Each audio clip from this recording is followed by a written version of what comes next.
It's Hugo and Jake, they're coming to take a look at the Quran. So make no mistake, it's gonna be great, delivering more than comedy, that's what they wanna be. But honestly, it's fact from fiction, leaving lasting hits. When Hugo and Jake take faith and illustrate contradictions, create apostates to be great. Atheists make people who believe see the world in a different way. What's on the episode today? Take it away, Hugo and Jake. Loving the way they're splitting the fact from the fake, attempting to make those who hold faith reevaluate and wake up. But they just stay stuck and haters wait and stay in place, no time to waste. The Quran reloaded with Hugo and Jake. Hello everyone, I'm Hugo. Jake here.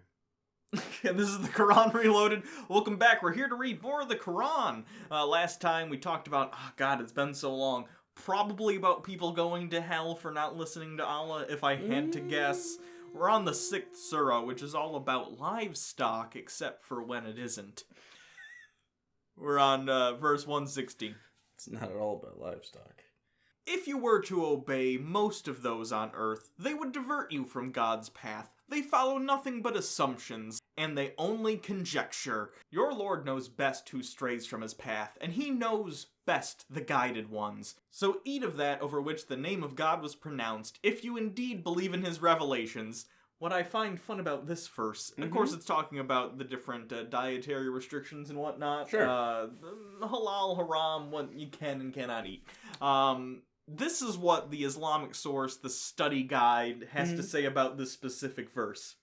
Many nations have imposed on themselves superfluous religious taboos, which include a variety of dietary restrictions. On the one hand, they have declared lawful many of the things which God has forbidden. On the other, there are many things which God has made lawful, but some people have forbidden to themselves. Some people have even gone as far to consider eating animals slaughtered in the name of God as unlawful, while those slaughtered with no mention of God's name may be eaten. God repudiates this and urges Muslims, if they really believe in him and obey his injunctions, to smash the superstitions and prejudiced notions contrived by human beings in disregard of God's revelation of guidance, to recognize as unlawful all that God has declared to be unlawful, and lawful that God has declared to be lawful.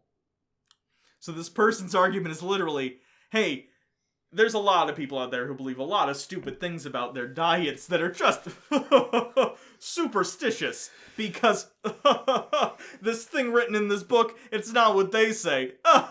So let's smash these superstitions by telling them that the God in the sky that we believe in says... Thinks we ought to hang cows upside down and cut their throats so they slowly die? Yeah, the lack of self-awareness on this guy is reaching levels I didn't think was humanly possible, but, well...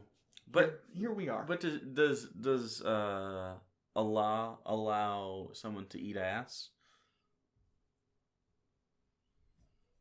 I think we'd have to go to higher religious sources for that. We need like a level 2 cleric in the Muslim faith. And why should you not eat of that over which the name of God is pronounced, when he has detailed for you what is prohibited for you, unless you are compelled by necessity? Many lead astray with their opinions through the lack of knowledge. Your Lord knows best the transgressors. So again, it's starting out with the assumption you've already assumed God is God, you've already been convinced, so why would you do otherwise? Literally, it's just like, you're already a Muslim, right? So just do that! I'm confused as to, like, why... Like, when we read the Bible... Yeah. There was, like, clear reasons why you should and should not do a thing. Because, like, specifically the pork thing. A lot of people probably got sick eating pork because they didn't cook it correctly. Yeah. So they just, like, don't eat pork. Yeah. It's dirty. It fucks you up. That's a thing in a lot of human cultures for that very reason. Because it's more prone to have... Yeah. You gotta cook it correctly to 165 degrees. Fahrenheit. I don't know what that is in Celsius because that's not a real temperature. But, what's the fucking reason to hang something upside down and kill it and have something bless it?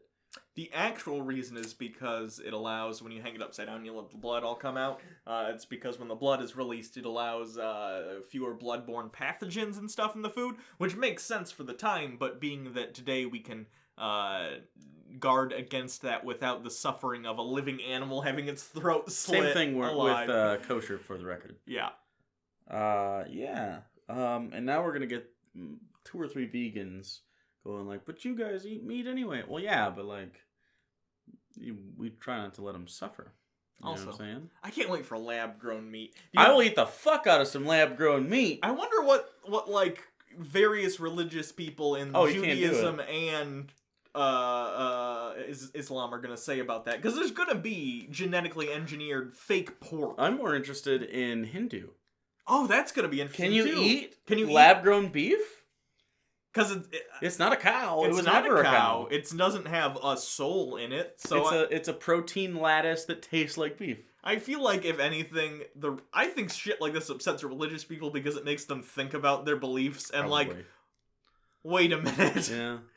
If I allow for this but not this, what does this say about the actual reality of the situation? Yeah. Maybe cows aren't magic.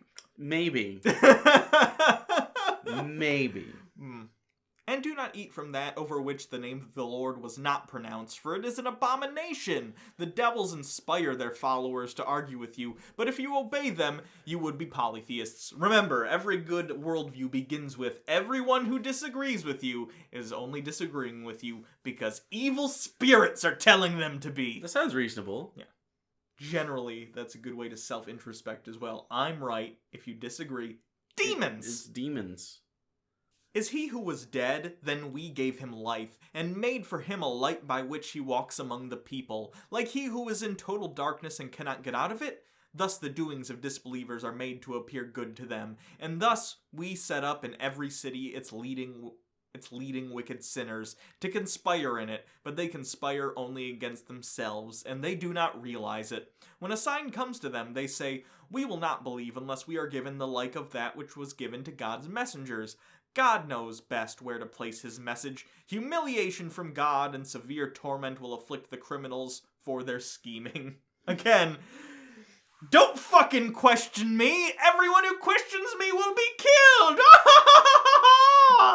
I actually want that to be God's real voice. I think it is, based on the words. Welcome to heaven! What are you doing? It would have to be. That would definitely be his voice. I feel like he's got a little twiddly mustache and a top hat that's like a size too small. And no one's gonna tell him otherwise. Of no, course no not. one's gonna be like, "You're looking a little snidely whiplashy." Like, no one says that to But the he boss. wears like from here down. I feel like it's just the dude. Yeah, Yeah, because he can get away with it. because who's gonna be like your top hat and very clean face don't match the bathrobe and open toe sandals? So yeah. Whomever God desires to guide, he spreads open his heart to Islam, and whoever he desires to misguide, he makes his heart narrow, constricted as though he were climbing up the sky. God thus lays defilement upon those who do not believe. We have talked about this so many times. Yep. God makes people not Muslims on purpose, but we still should kill them. I do not understand how you can have this thought process. By the way, on Twitter, I had some young buck. I know, I saw you kept making new accounts to try and talk to you. 4 or 5 different accounts, 3 different times he tried to DM me. He's a 14-year-old kid trying to be like, yeah, the Quran's right. You know what? I find 14-year-old, like, between 12 and 15, if you're either really Christian or really Islamic, especially among, like, men. They swing hard, man. They'll swing hard at you about stuff like that because they're just coming into their own as far as being able to articulate their thoughts and people actually, like, listening and not just being like, hey, shut up. And they're so instilled in whatever it is, they're sure they're right because, you know, it's very black and white at that age. I really liked his, because he was like, hey, by the way, it was a non sequitur. I have no idea why he thought I was interested in the conversation. Maybe he caught the channel and then just replied to one of my other tweets. But he's like, hey, Islam is peaceful. And so I thought to myself, I'm going to come hard at this guy and see how long it takes him. And took 5 tweets of me being like, Muhammad was a pedophile. He got hard for a child. Your religion sucks. 5 tweets for him to be like, you should be beheaded. You know what I'm saying? Like, and I was like, dude, you fucking fell for it. Like, I'm not that edgy. I don't actually think that, like, I don't know. I was calling him names and stuff to try to get him going, and it worked. It was like no time at all. Like, if that's your mindset, man, like, it's not on me. That's on you. I'm exhausted by existence. Yeah, well. This is the straight path of your Lord. We have explained the revelations in detail for people who recollect. That's Such as... Again, this book is very much like, yeah, reference the Bible, that stuff. That's good, right? Most of it, except the Jesus part. Didn't get killed. Ha-ha! There he is again. There he is again. There he is again. He's like a little sprightly man. Yeah. A little tiny, he just pops out. Ha-ha! For them is the home of peace with their Lord. He is their master because of what they used to do. On the day when he gathers them all together, O assembly of Jinn, you have exploited multitudes of humans. Their adherents among mankind will say, Our Lord, we have profited from one another, but we have reached the term that you have assigned for us. He will say, The fire is your dwelling, wherein you will remain, except as God wills. Your Lord is wise and informed. He gets a special briefing in the morning. 1 page. Lots of pictures. Lots of pictures. Thus we make some of the wrongdoers befriend one another because of what they used to do. O assembly of jinn and humans, did there not come to you messengers from among you, relating to you my revelations and warning you of the meeting of this day of yours? They will say, We testify against ourselves.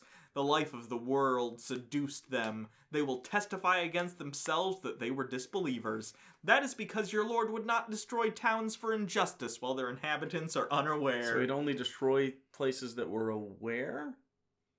Yes. Explain tsunamis. Asians don't count. Asians don't count. That's fine. They all have ranks according to what they did, and your Lord is not unaware of what they do. Your Lord is the rich beyond need, the possessor of mercy. If he wills, he can do away with you and substitute whomever he wills in your place. Literally like a godfather in a mob. I find this completely untrue, because if God could replace anyone with anyone, sure, we would be living on planet Tom Hanks.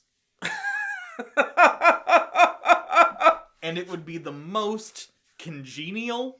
Do you think, like just imagine, like, every single morning, everyone wakes up, goes to a diner, reads a newspaper, has some jelly toast, and, like, greets their neighbors happily, because that's how I imagine Tom Hanks' world would be. And they all get to be surrounded by Tom Hanks. It's right. The best of both worlds for everyone. You get to be Tom Hanks and be surrounded by Tom Hanks. I know Tom Hanks has children. Do you think he's actually ever had sex? I feel like it, like, even him getting an erection is too aggressive for Tom Hanks. Him and his wife just do Eskimo kisses, kisses. Their children appeared. It's tantric Eskimo and kisses. she was like, "What the fuck?" And he's like, "Oh yeah, that's what happens with me." There he is. It's Colin Hanks. He'll be in Orange County once. And he was already tall. He was like 10, not an adult. He'll get killed by John Lithgow in season 4 of Dexter. He goes, "Hi, I'm Colin Hanks." Hi. Oh, Colin. And Tom goes, "Guess this one's Colin." They come named. That's it for this episode. Oh, okay. We've peaked. That's it. Stop at the asexual reproduction Tom Hanks, I think. It's not asexual. He requires a female human to mate. He's okay. At best, that's like pansperm. He uses their DNA as a randomizer to recombine his own genetic material into more Hankses. Hankses. More Thomas Hankses. And they all just sit upstairs and admire their antique typewriters.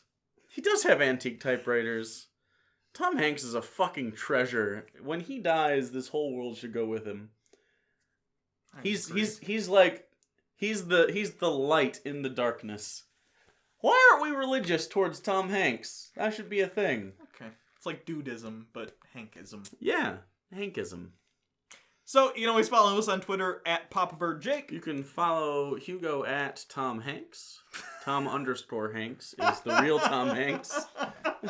Just follow Tom Hanks. He's a good follow. Does he even have Twitter? He's too good for Twitter. He typewrites everything. He just typewrites it. He just takes pictures of things he typewrites, posts it to Twitter.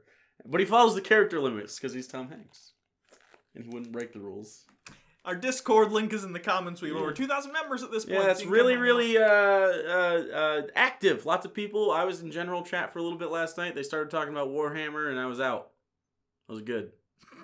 We also have a Patreon if you want to help support the show. Indeed. We do a patron hangout. That's going to be when this week? Later. Okay. Saturday, maybe? Saturday, maybe. Sure. And then, If you're a patron, you'll get an email or a message about it. Yeah. And also, we have pulled the golden tickets. And if you are a 5-tier, you get 1 entry into the golden tickets, silver 2, gold 3, and it's like a little special giveaway for certain patrons every once in a while. Oh. It's like a little special gift, and we're gonna do a sit down, little round table, and if all 3 patrons agree, we'll record a little conversation we have, like a little podcast together. You guys can ask us questions. We'll just kind of hang out for about an hour. Yeah. It'll be a good time. Cool. Yeah. So until next time, I'm Hugo. I'm Jake. And Tom, we should get a picture of Tom Hanks. We just love him so much. Someone send me a picture of Tom Hanks to this P.O. box. We're going to get too many Tom Hanks pictures. You can't, that's not possible. I don't think you can have too many. You're right. I'm a fool.